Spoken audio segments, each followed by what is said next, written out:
লতি চিংড়ির এই পাতুরির স্বাদ যে ঠিক কতটা, যে না খাবে তাকে বলে বোঝানো যাবে না। এটা কলা পাতায় মুড়িয়ে আর একটু পোড়া পোড়া করে খেতেই বেশি ভালো লাগে। নমস্কার সবাইকে, আমি অরুন্ধতী। তো আজকে শেয়ার করছি লতি চিংড়ির পাতুরির রেসিপি।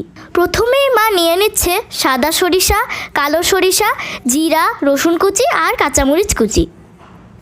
এগুলোকে পেস্ট করে নিয়ে তাতে এবার দিয়ে দিচ্ছে পেঁয়াজ কুচি, হলুদ গুঁড়া, মরিচের গুঁড়া, চিংড়ি মাছ আর বেশ অনেকটা সরিষার তেল। তারপর এগুলোকে খুব ভালো করে মেখে নিতে হবে। এবার এর মধ্যে লতিগুলো দিয়ে আবারও কিছুক্ষণ মেখে দিয়ে দিচ্ছে স্বাদমতো লবণ। তারপরই মাখানো উপকরণগুলোকে এক সাইডে রেখে দিল। এরপর একটা প্যানে কলাপাতাগুলো এভাবে সাজিয়ে সামান্য তেল মাখিয়ে নিল।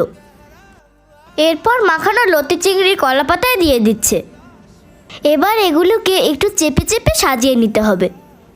এখন মিডিয়াম ফ্লেমে 20 মিনিট ঢাকা দিয়ে রাখতে হবে। এই রান্নায় কোনো রকম নাড়াচাড়া করার প্রয়োজন নেই, আর লতিগুলোকে আগে থেকে সিদ্ধ করাও লাগে না। এই ভাপেই লতি আর চিংড়ি খুব সুন্দরভাবে সিদ্ধ হয়ে যাবে। 20 মিনিট পর সুন্দর মতো প্যান থেকে প্রথমে একটা থালায় নামিয়ে নিল।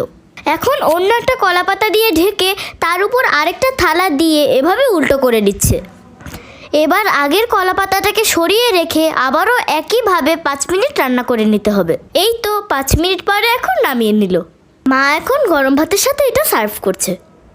রান্নাটা একটু ঝামেলার হলেও একবার এভাবে বানিয়ে খেও, স্বাদ মুখে লেগে থাকবে। এই তো আজকের মতো শেষ, টাটা।